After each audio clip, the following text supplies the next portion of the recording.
sectors: water supply, sewage, septage management, storm drain management, urban transport, and green space and parks for the children and locality. In these 5 areas, if you see the detail, how many cities? The mission targets 9 cities: Thiruvananthapuram, Kollam, Alappuzha, Kochi, Thrissur, Guruvayur, Palakkad, Kozhikode, and Kannur. So all these projects which you are witnessing when it comes to water supply management, sewage management, stormwater management, creating green places, connectivity, clearing the traffic management, and we know Kozhikode still has many places left where the traffic jams occur and you need better management. The money has come through Amrita, the settle scheme, which is more than 2,357 crores. I talked about Palakkad, Malappuram, Kozhikode Green Highway, and the amount, this 120 kilometer has been built, and 6 projects totaling to 21,271 crore for this project has come from the central government. Then the Kozhikode bypass, Thelassery Mahe bypass, expansion of roads in Mudiam Beach and Madura Bazaar. All this is part of the transportation network. Then Pradhan Mantri Awas Yojana. 1,66,000 under Pradhan Mantri Awas Yojana have been approved by the central government. 1,46,000 is what have been under construction, which have been ordered. 1,17,000 is already done and completed. This Pradhan Mantri Awas Yojana money again has come from the center. A total of 567 projects, which is 58,070 crore, fall under the capital coastal infrastructure project. So all the development around the coast that we see, the coastal road network, fisheries, fishermen, all that is also close to 58,000 crore has been brought in by the, more than 58,000 crore has been brought in by the central government, which is fishing harbour, lighthouse, silos, water houses, Ro-Ro and passenger ferry and skill development. 240.85 crore has been given to Blue Revolution. Pradhan Mantri Matsya Sampada Yojana. So Pradhan Mantri Matsya Sampada Yojana, 540 crore has been given, and it is benefiting 1,81,422 fishermen in buying nets, in proper gear for their boats, for their management. This money in Pradhan Mantri Matsya Yojana has been brought in by the central government. I can actually go on and on, even in terms of, like, we are sitting in Kozhikode and we know coconut is one of the main crops here. So giving MSP to coconut, milling of coconut and taking the oil, for that also separate grant through the coconut board has been approved and has been granted by the central government on request of the state government. State government made the request, this was granted. So MSP price, which is seeing 10% support scheme, Kozhikode, and then Aay Sanrakshan Abhiyan. This is Pradhan Mantri Aay Sanrakshan Abhiyan, which ensures farmers receive remunerative price for copra, pulses and oil cereal. In this request, 50,000 metric tons of coconut has been procured by the central government. Under Manrega, which is much touted scheme of the state government, where state government talks a lot about itself, but you will be surprised to know in Manrega, a steady increase has happened. Earlier, the contribution used to be 1,582.48 crore. Now it has been increased to 2,21,000.87 crore. That is the increment which central government has given to Manrega in Kerala. In tap water, we all talk about Sabka Saath, Sabka Vikas or Sabka Prayas. But a state like Kerala, not to have tap water supply where there's so much of water, but households still did not have tap water supply. So before 2014, the calculation was 16.5 lakh households only had tap water. Please remember this. 16.5 lakh households only had tap water, which has now been increased by 19.9 lakhs. And this 19.9 lakh houses have been provided tap water connection, which is an increment of 36.76%. The person base, and why I was saying this, that this is pretty shocking. And there is, it smacks of something which is not meeting the eye. A state like Kerala is giving out 67.99 crore person days. Yes, 67.99 crore person days to the people for Manrega. 67 crore for a state like Kerala. This is something which is not meeting the eye. But irrespective, this is what the employment generation to SC, ST, OBC has been done, and central government's contribution is 2,21,000 crore. So NDA is pretty resolute about the holistic development of the state. Whether it's infrastructure development, it is giving funds for various schemes, it is helping with the health infrastructure, Ayushman Bharat, Kisan Yojana, everywhere central government has contributed a big deal. And whether it's soil testing, micro irrigation, for every scheme, central government has always supported the people of Kerala. On the mismanagement part, I must come back to you. And I was telling you that I started from here. So the tax devolution from 2004 to 14 has increased by 236%, and the figure is, earlier it used to be 46,303 crores. 46,303 crore till 2014. From 2014 till 24, the figure has gone to 1,55,649 crores. 1.5 lakh more than that is what the tax collection and devolution of tax is happening with the state of Kerala. From 46,000, it has increased to 1.5 lakh and above. Granting rate from 2004 to 14 used to be 25,629.7 crore. Today, the same grant is 1,43,117 crore, which has seen an increase of 458% in last 10 years of NDA rule as compared to the UPA rule.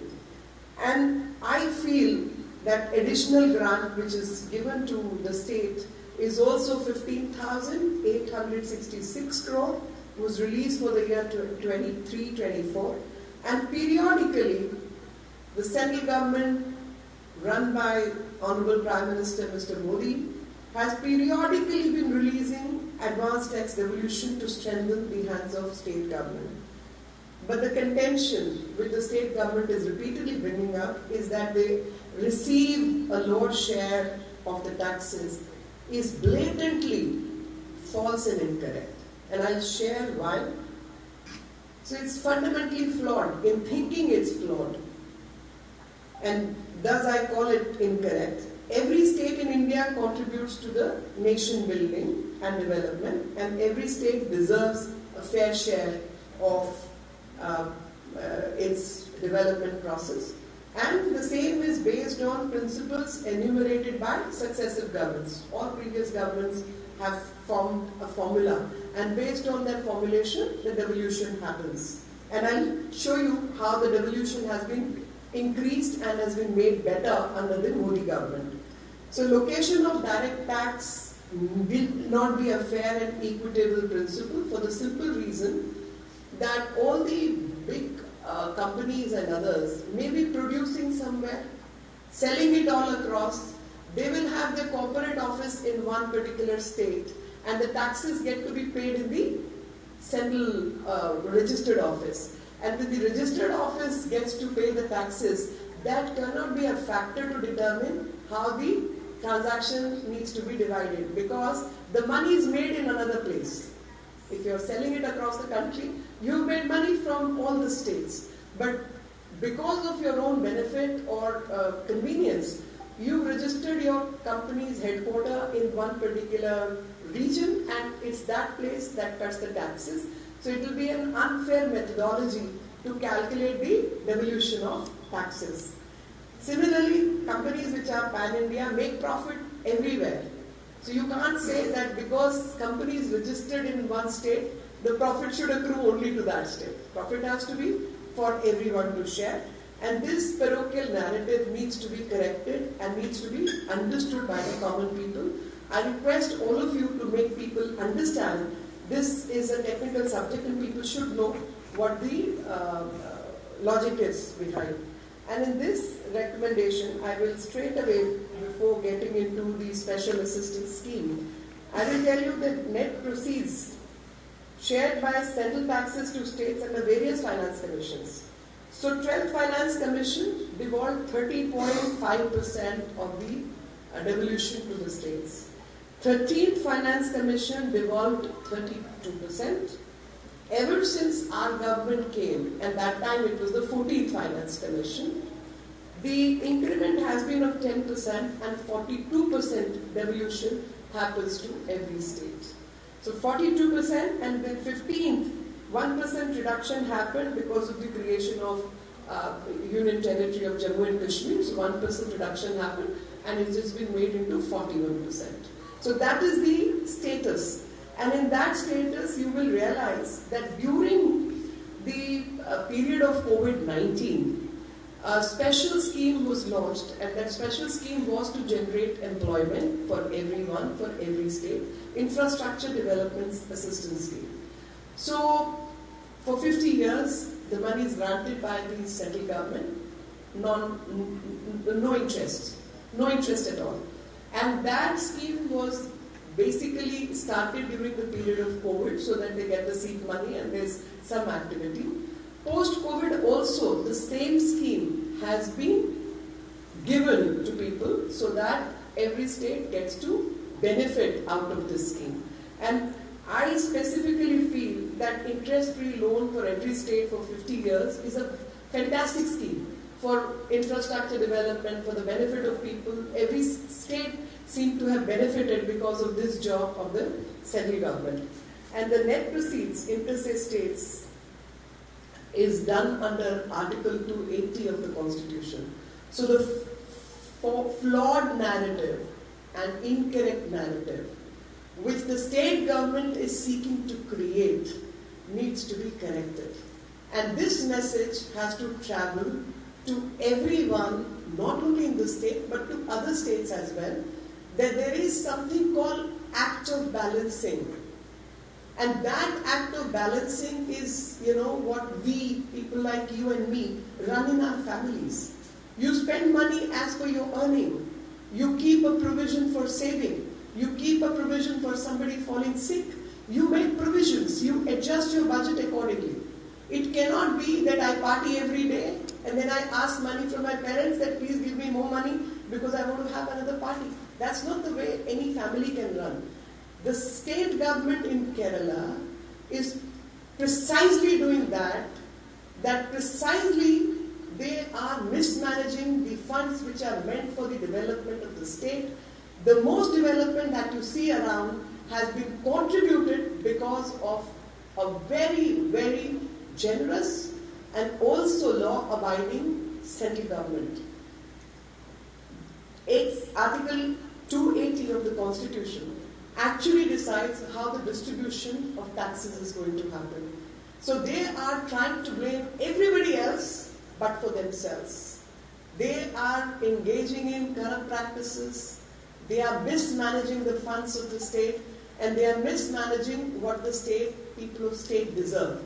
And it is in that light that I brought out these facts today, because I think the technical aspects need to be clarified to people. They need to understand that it's very easy for me to drum up things and, as we say, revadi wala rajniti, but you need to have the right attitude between distribution, welfare, job security, pension, applications of various others. You have to strike the right balance and a right mix. And in this light, I must say, when the FDI in India has increased, Kerala has decreased. How come? India has become 5th largest economy in the globe. But Kerala has benefited because of the central schemes, but of its own, Kerala has not got that kind of investment. If the private money is needed for investment purposes and changing lifestyles and retaining the youth within the country and within the state, we should encourage that. We need to rethink the strategy of running a state. There is a flawed thinking, and this flawed thinking is also controlled by corrupt practices. That's the point I'm trying to make. The point I'm trying to make is that people's benefit is neglected, people's welfare is neglected, corrupt practices are engaged in, and whatever benefit can accrue to the people of state has been taken away by the state government because of the data in detail that I have just now shared with you. Any questions? I can just go on and on because, even when it comes to 3 very important projects which are going to give benefit to the state, is Cochin Shipyard Dry Dock, which is again investment of 1,800 crore is being brought in, and Vikram Sarabhai Space Center, where the Prime Minister inaugurated 3 very important space infrastructure projects. International Ship Repair Facility in Cochin Shipyard is what has been worked upon, and it's going to be fully developed pure ship repair ecosystem, and which is going to, I must say that when I especially look at Kozhikode and I look at Berhampur, the boat which Kozhikode is famous for, Uru, E-U-R-U, Uru. So Uru is where Kozhikode started its journey of trade and commerce in the past. And getting this shipyard business here, a repair business, and I wish the best to the state that you also start engaging in shipbuilding, and the ancient tradition of the state of seafarers continues, and we do well as the technology and everything has changed over the years. And my best wishes to the state of Kerala. All Malayalis are my brothers and sisters, and I feel very strongly about the state's future and the people, because I think east to west, north to south, from Kashmir to Kanyakumari, India is one, we are all one people, and we all need to share the benefits of everyone, and that's how the devolution of taxes also happened. And Malayalis have contributed a great deal to the well-being of the nation, and we all respect that, and we contribute the same. And let the whole country come together for the benefit of everyone. Any questions? I will welcome that. Now, regarding central funds, the speaker leaders addressed that BJP is playing football. That's, again, I give you the figures. If I'm playing politics, if the central government is playing politics, how come there has been an increase of 286%? Please ask this question. How come there is an increase of more than 400% in the grants you have received? Don't hide behind a fake narrative. Answer the questions. You've got 286% more money in taxes. You've got 400% more money in grants. What happened to that money? Please answer that. You can't fault others with your management. If my husband brings more money home and I still keep asking him that I need more money because I blew it all up, who's to be blamed? Who's to be blamed? You need to have the managerial skills. You need to manage better. They are not managing. That is the point I'm making. They are fooling around with everyone. It's rhetoric. The facts are completely different.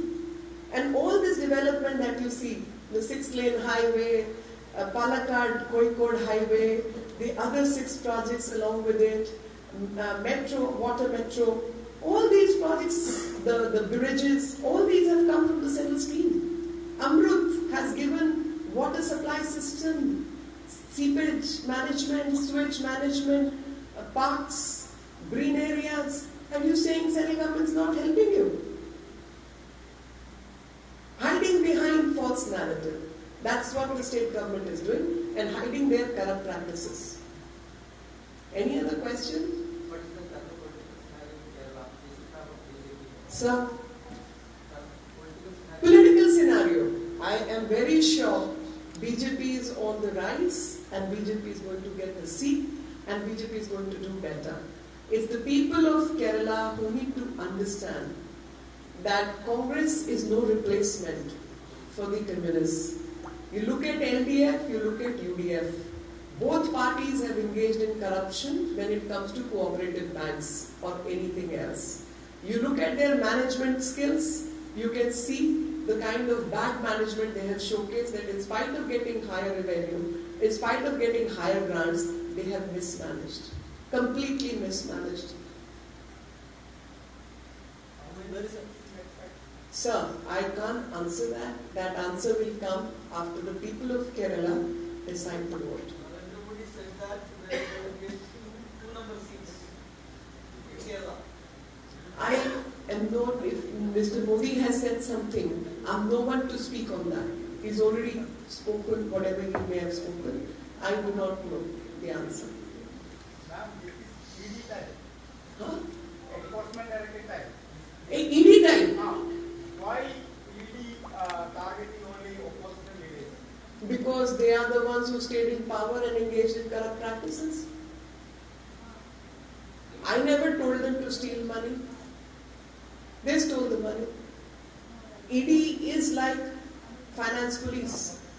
You can't, beat up a woman, engage in some bad activity and say there should be no case of domestic violence. The case will be made. So on women's side, the crime rate against women has increased. Do I tell them to misbehave? No. I do not. But people do wrong things, so cases will increase. I do not promote drugs or drug trafficking, but number of cases have increased multifold. Police has to take action against those people. We don't say that you don't take action. Similarly, ED has to take action if you've been corrupt and taken money out of the country. If you're doing gold smuggling, you've got to be caught. All that money belongs to the people of this nation.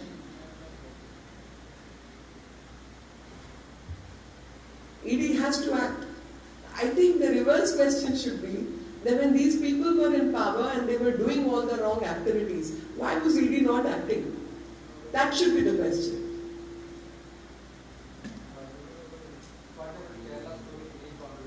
What is the controversy? Kerala story is a Kerala story.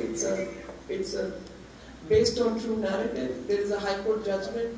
There are people who have suffered. Those people are alive. A whole lot of them are living in the society. Who?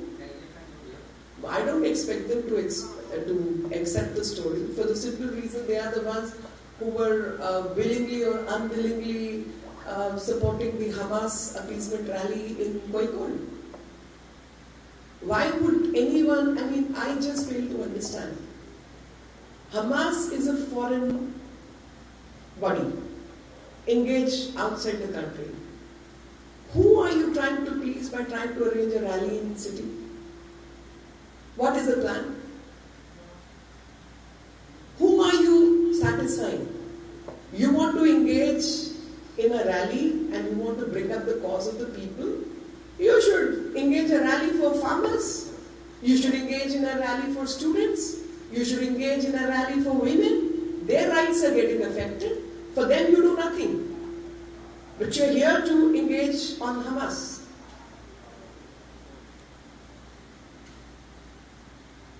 It's a wrong narrative again. What are you trying to do?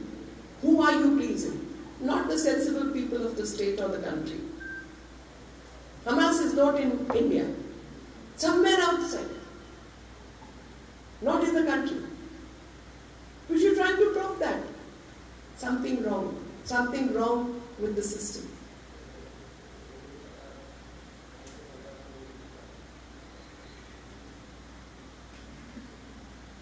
Are you trying to say that Kerala story is based on a true story? Sir, I do not know, but I know there is a High Court judgment in which some such cases had gone before the High Court, and High Court decided that yes, there is a planned attack on people and women are getting duped and fooled into it. And it's not as if everybody from the community is engaging. There is a set of people who do wrong things, and I think it's the community which should come out in open support of everybody who's nice and decent. I do not believe if there is a targeted handling of particular vulnerable women, every sensible man or a woman from all the communities should come together to support that girl, to support that woman. And that's my expectation, irrespective of religion, irrespective of any such thing. Sensible people need to stand together for the right cause. Good people also need to stand together.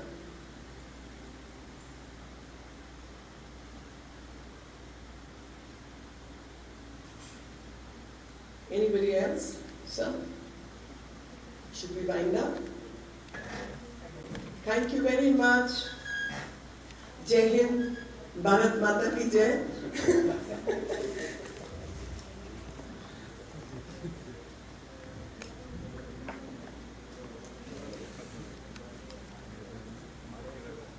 Thank you.